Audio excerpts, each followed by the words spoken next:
Broadcasting live from the Business RadioX studios in Atlanta, Georgia, it's time for GWBC Radio, conversations to grow your business. Now here's your host, Roz Lewis. This is Lee Cantor with Roz Lewis. This is another episode of GWBC Radio, conversations to grow your business. I got with me today Roz Lewis, and a little later we'll have Terri Denison with the SBA on.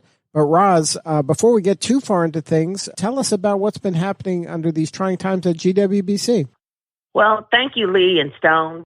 One of the things we are doing is trying to get information out to our constituency as everyone is facing this coronavirus, COVID-19 pandemic. And this, of course, is so unprecedented. As a matter of fact, we're going to be launching a special web page on our website this afternoon, providing more information that each of our WBEs or small businesses, if you come to our site, will be able to get information on how to deal with this challenge that you're facing. Examples of financial assistance, as we're going to be talking about today on the show with Terri Denison of SBA. But more importantly, other information, how your employees are dealing with it, how to deal with your employees as it relates to virtual working environments. We're also going to have a feed from the CDC as well as the World Health Organization. So I'll mention that a little bit more as a reminder to our listening audience, but we encourage you to go to our website at gwbc.org to find out more information that hopefully is going to help you, including how our leaders can chill in order for them to make good decisions. And I know this is a tough time, and you're very excited about how you're going to continue to sustain your business. But it's also important that you take a moment to relax too in order to be able to make those good decisions as leaders. We're going to, on this show, we're going to be covering in the upcoming episodes some of specific strategies and bringing on some of the GWBC folks that are experts in a variety of topics that can help a WBE thrive during this time as well, right? Absolutely. You're absolutely right. It is important that we do bring you good information. And that's one of the things I want to share with everyone is that is the purpose of Business RadioX. To bring you good information, good news. I know you hear so many other news that could be daunting for you, but at the same time, we're focused on about business, how we can continue to strive. Remember, we are a strong community. We haven't been through this before as a country, and we will survive this. But how do we make sure we put the right resources in place in order to do that? And that is why we here at Business RadioX and GWBC have partnered in order to bring you that good information. So, Lee, are you ready to get started with Terri? Absolutely. Why don't you introduce Terri? Terri, please provide us an overview about the SBA for our listening audience, because some people, believe it or not, are just not familiar with who the Small Business Administration is. Good afternoon, everyone, and thank you, Roz, for having me on the show today. The U.S. Small Business Administration, or SBA, we're a federal government agency, been around since 1953, and in a nutshell, our mission and purpose is to support the U.S. economy by helping foster the creation and growth of small businesses. We do this in a variety of ways. We have programs to support capital access for small businesses. We have resources to help them with business education and counseling, and then tools to help them enter the federal contracting market if they want to pursue that business opportunity. And we also, as an agency, assist small businesses in times of disaster. Of course, with the coronavirus, COVID-19 virus, and the situation that we find ourselves in economically, one of the things that the federal government has made available for this particular time is our economic injury disaster loans. This is not a new program. It's a program that we have used along with some of our other disaster assistance programs, usually in the time of a natural disaster like tornadoes, hurricanes, etc. Sometimes it could be person created as well. If you're in an area that has been affected by civil disturbance, or in the case of 9/11, we did offer those economic injury loans because of the downturn businesses were feeling, especially in the D.C. and New York areas. So this is the tool that we are using and trying to adapt to deal with the current challenge that we find ourselves in with the coronavirus. What qualifies a person to be eligible for this loan? Do they have to have, how do they have to use the loan? And what qualifications do they need to even apply for the loan? Well, the economic injury disaster loan is used basically to help a business cover its financial obligations, expenses in the face of losing revenue, losing customers, because in this case, the social distancing policies that are being put in place in response to the coronavirus. These loans are for up to $2 million, and they're a direct loan from SBA. Normally we go through commercial lenders, right, to make loans, and then we guarantee those loans. This is actually a direct loan from the SBA for those purposes. We look at, and they're a little more, because of the situation, we're a little more relaxed in how we view the qualifications as opposed to with our traditional commercial loans. Basically, we're going to look at what the business was doing, how was it performing prior to the disaster. In this case, we're considering January 30th, 2020 as the start of this crisis. Mm-hmm. So businesses can look at what they did, say, 6 months prior to this and compare it to the same period last year, the year before. And if there's been a loss or, significant decrease, then that would be a situation that would qualify that business for our disaster loan. We're talking primarily, like, obviously this show is based in Atlanta, Georgia. Are these loans available now for folks in Georgia? Yes, they are. They became available as of late yesterday. Those are they are available. You can apply. We encourage people to apply on the online portal at SBA.gov because that's a much more quick way to get the loans through the process. There is a paper application option, but those do tend to be, not receive the priority that the online. So I encourage people apply online. And then how do you determine the loan size? Like, is there a minimum? Like, say they don't need $2 million, they need $50,000. Does the person applying decide how much they'd like, or is the SBA say this is how much we have available for you? It's probably a little combination of both, but more weight being put on what the business owner indicates that they need. Of course, what SBA will look at is, what the historical performance of that business was and compare it to the period that we're in now. And that, along with what the business owner is telling us, will determine what that loan amount is. There is a possibility to go back and request additional funds if, God forbid, this goes, longer. There is a mechanism for doing that. Some of the listeners here have relationships with the SBDC. Does the SBDC help a company go through the loan process, or you don't have to have a previous relationship with the SBA in order to apply for these loans? No, you do not have to have a pre-established relationship with SBA. In fact, a lot of times that's how businesses are introduced to the SBA when they encounter a disaster and come to us for disaster assistance. Thank you for mentioning the Small Business Development Centers, which is a resource partner of ours. We partner with the University of Georgia. They provide free one-on-one consultation and technical assistance, and they have specifically told us that they're ready to assist small businesses with the paperwork and working through the application process. Same with SCORE, our volunteer partner organization, our Women Business Centers, and our district office staff as well. So we're trying to bring on a lot of resource partners and small business stakeholders into this process, helping them to understand it so that they can work with their constituencies. Now, these small business people out there that are dealing with these loan applications, is this something that they have to worry about kind of personally guaranteeing or putting up like their house for collateral, or their, worry about their credit scores? Like, how much of that it comes into play when it comes to, applying and getting these loans? Okay. I think with the disaster assistance loan is a little more relaxed. Well, for example, we don't have a minimum credit score.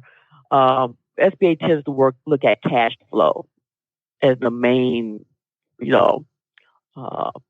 determinant of whether or not to provide a loan. They'll look at the historical data, prior to the disaster. And, if that business was doing fairly well, there's, a pretty good chance they're going to get that loan. If the borrower, the individual rather, the owners, if their credit, maybe it's borderline, maybe in the 600s, that doesn't necessarily kick them out because of the nature of these loans, we're really trying to provide them to the broadest number of businesses possible. So if you had a ding, it probably will not impact you. If it was, really bad, not so much. And the one thing I do want to emphasize is that if the business wasn't doing well before this crisis, then, this particular loan program is not going to help address that. Now, the purpose of the disaster assistance loan is to kind of help people maintain where they were prior to the disaster. Now, Roz, what are you thinking about this? This is a lot of great information for the GWBC folks, right? Yes. And, one of the things, Terry, I want to kind of go back to some of the comments that you made already for our listening audience, because they are broad and vast. They literally go beyond our region, which we're very excited to have them. Can you talk about the fact that, yes, there are other small business development centers? Of course, you are, your organization is aligned with the one here in Georgia at, with the universities here. But what about the other states? Because we cover North Carolina, South Carolina, and I'm pretty sure there's people listening, from all over the country to this, and to make sure that they know there's someone local there for them. Sure. The Small Business Development Center program is a national program. So there's going to be at least one Small Business Development Center network in your state. In some of the larger states, there may even be more than one network. So for North Carolina, South Carolina, for example, they each have Small Business Development Centers as well as SCORE chapters where the SCORE volunteer business people can assist with this process. Now, so we encourage you all and are they mostly at universities? They are primarily at universities. There's a few that have been grandfathered in that had other affiliations, but pretty much all of them are required to be connected to a institution of higher learning. And we use SBDC here to help us grow the Business RadioX network. We work with Paul Wilson out of the University of Georgia, I think Georgia State office here in Atlanta. And it's tremendous value to us. A great resource, has helped us at multiple fronts, just from strategically thinking about the business and helping us kind of leverage the resources that are available. And that's the thing. A lot of business owners don't realize how many resources are available to the small business. They don't have to do this alone. Running a business is hard enough. You don't have to do this alone. There's so many resources, and the SBA provides just a great number of resources to help a business not only just exist, but to thrive and grow.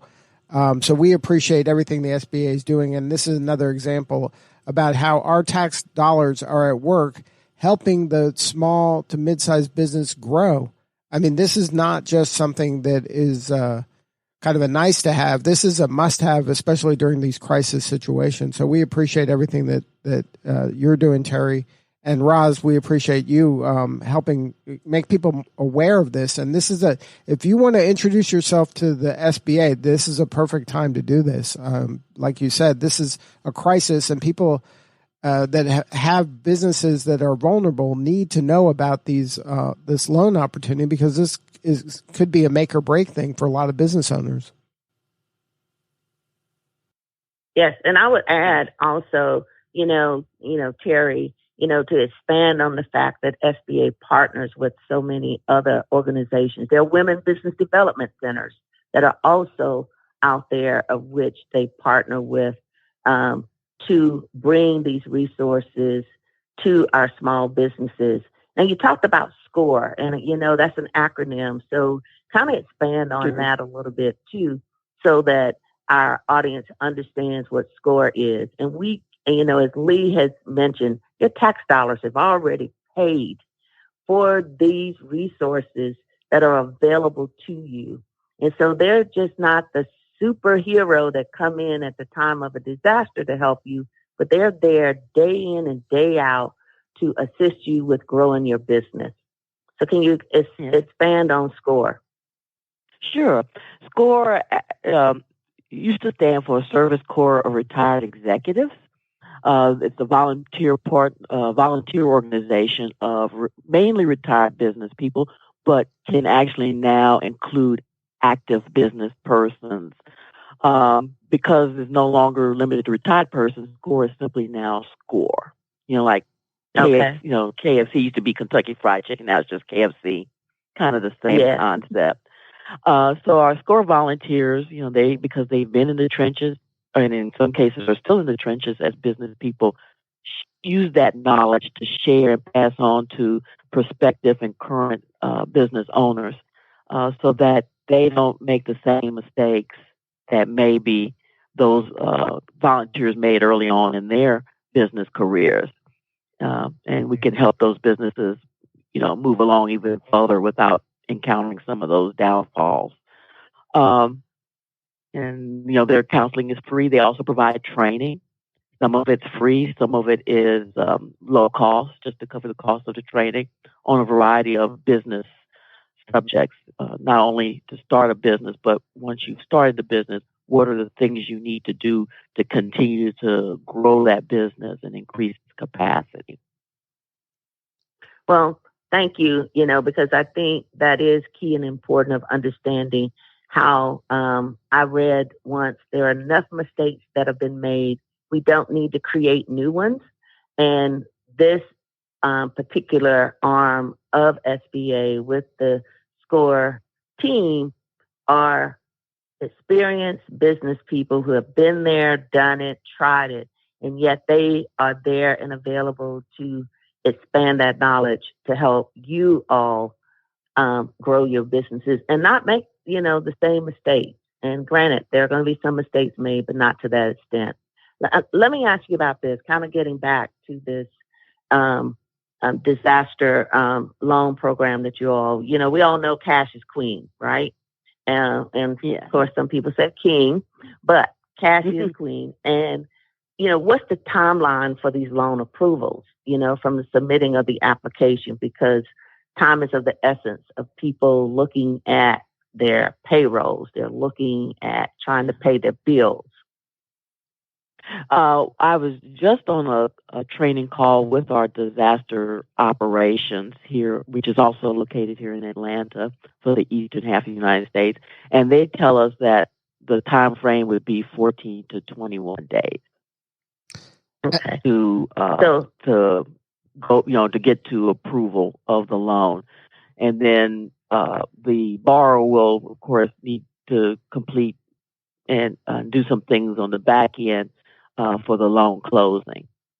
And then that's when the disbursement of funds would occur. And is this loan closing in person? Is everything going to be conducted online? It is done virtually.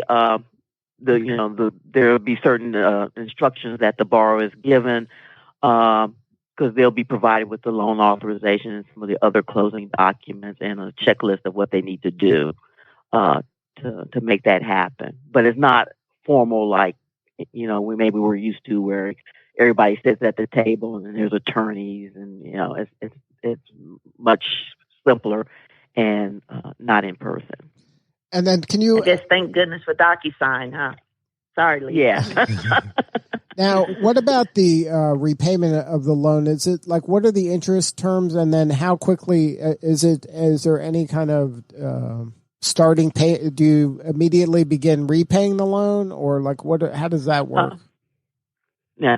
Well, the good news is, because of these are disaster loans, there's a lot more flexibility with that, as opposed to maybe our more conventional loan guarantee programs. They have up to 30 years to repay the loan. And that's for amortization purposes, so that those monthly payments can be low. There's no prepayment penalty. So once we get through this, things pick up. Maybe the business even grows beyond where they were before the disaster. They can take that debt out and pay it off without penalty. Normally, there is a 4-month period where no payment is not required. And I know that our Office of Disaster Assistance is looking at, in this particular instance, maybe even extending that period before the business would have to start looking at repaying the loan. And then the interest rate? But currently, you're saying 4 months? I want our listening audience to hear that. So it's a 4 month. Yeah, a minimum of 4 months where you wouldn't have to pay before you actually started the repayment process. And as I mentioned, because of given our situation in this particular case, I think we are looking at possibly extending that, but it won't be before 4 months. And then interest rates? Yeah.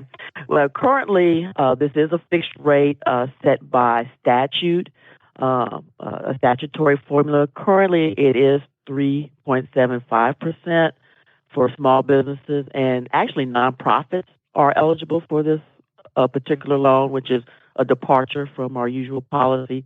Their rate is 2.75.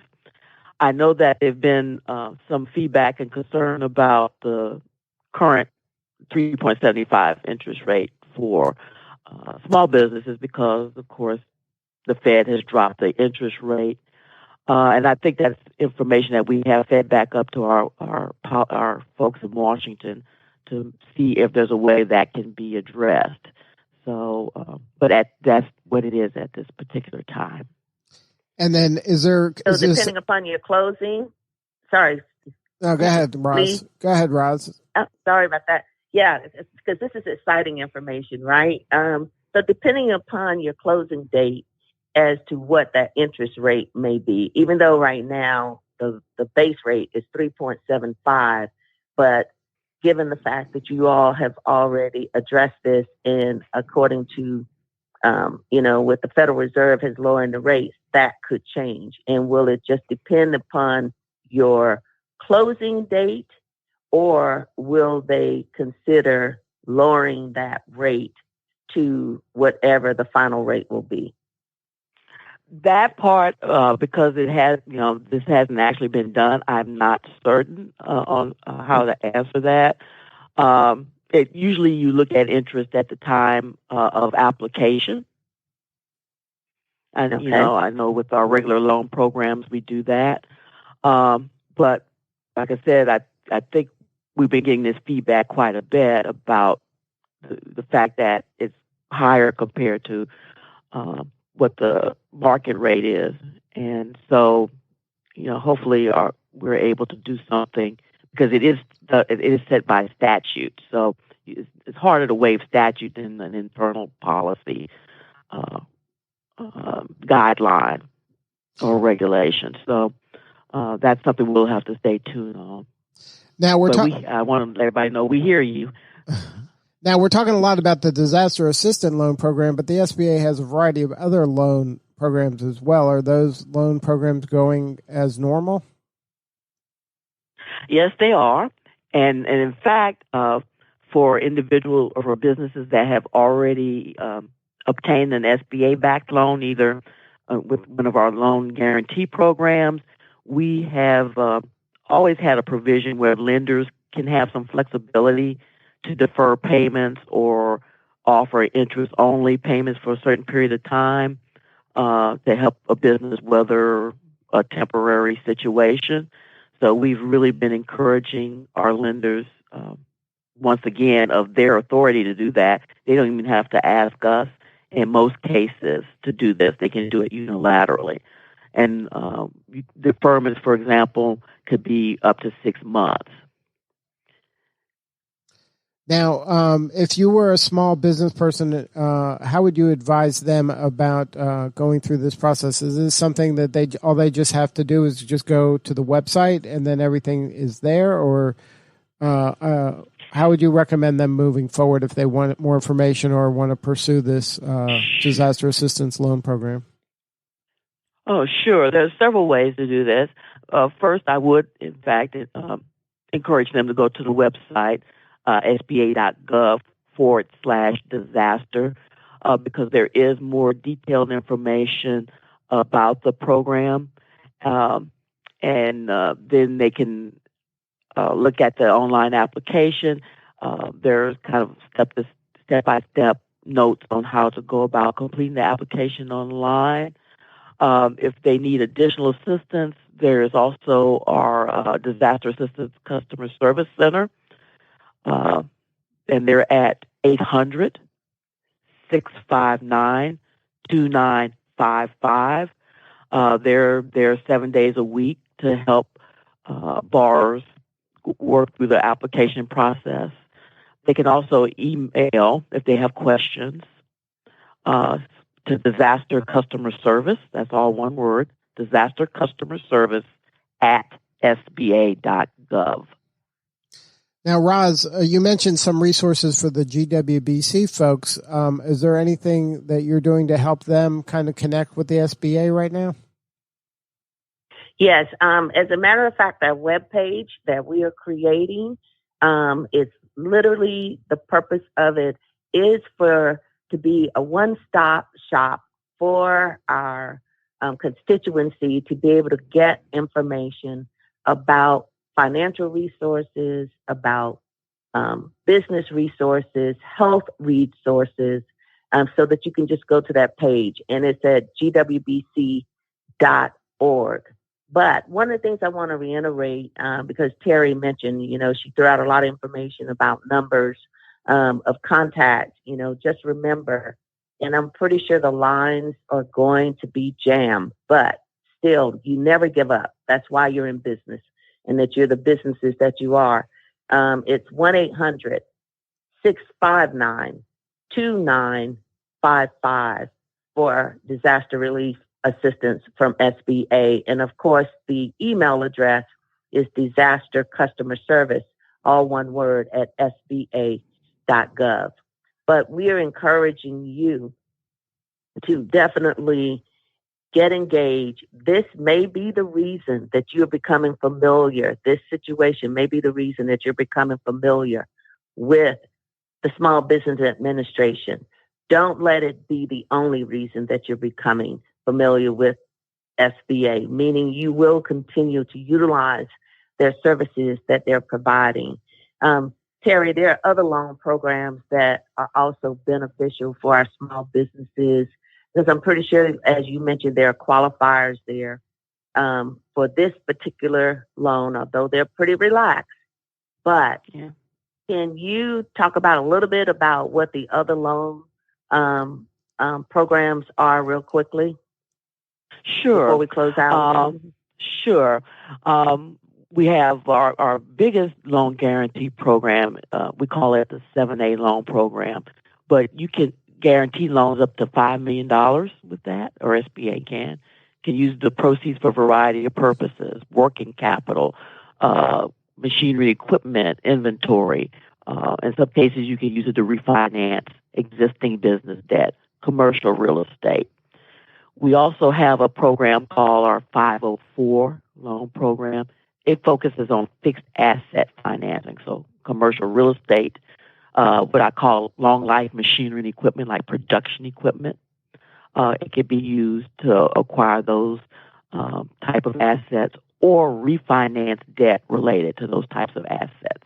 what's great about 504 is that it's a fixed rate, and the rate is tied to the Treasury rate as opposed to prime, so it tends to be lower than a conventional loan. And then we have our microloan program for businesses that only need small amounts of capital, and those loans go up to $50,000. And those are delivered by our participating community development financial institutions that we have approved to make those loans. Wow. So you understand that there's quite a bit of opportunity there for you all financially to help support your business, because once again, cash is queen and king, for these businesses, and the lifeblood is what I always say of any business in order for them to scale and grow. So Lee, I would say once again, please visit our website at gwbc.org for more information. We are here to help you, and we are going to get through this. We are going to see the other side of this, and we are going to come out stronger. And I like to say a parting thought real quick is that you never know how strong you are until strong is the only choice that you have. And that was by Kayla Mills, a quote by Kayla Mills. But I want to thank Terri Denison so much for taking time out. I know you're on several talk shows and events to bring this information to people, and we really appreciate you taking time to be with us today. Oh, my pleasure. Lee? Well, thank you both for being part of the show today. Roz, thank you and for your leadership at GWBC. It's important work that you're doing to help the women-owned businesses know the truth and find out where the reliable sources are, and we try our hardest to be one of those sources with you. And Terri, your work at SBA is going to be critical as we get through this trying time. So one more time, the website for the application for the loan, because I think you guys are going to be overwhelmed by people taking advantage of this. And if they're not taking advantage, that's on them. I mean, all you could do is provide the opportunity. So one more time, Terri, the website, if somebody wants to apply for this disaster loan. www.sba.gov/disaster. Everybody, please take a moment, go to that website and put your application in. A lot of businesses are going to be vulnerable during this time, but don't forget, a lot of the greatest businesses are developed during trying times, and yours could be one of them. And we will keep you up to date with a lot of resources and information as we move forward. This is Lee Cantor for Stone Payton and Roz Lewis. We will see you all next time on GWBC Radio.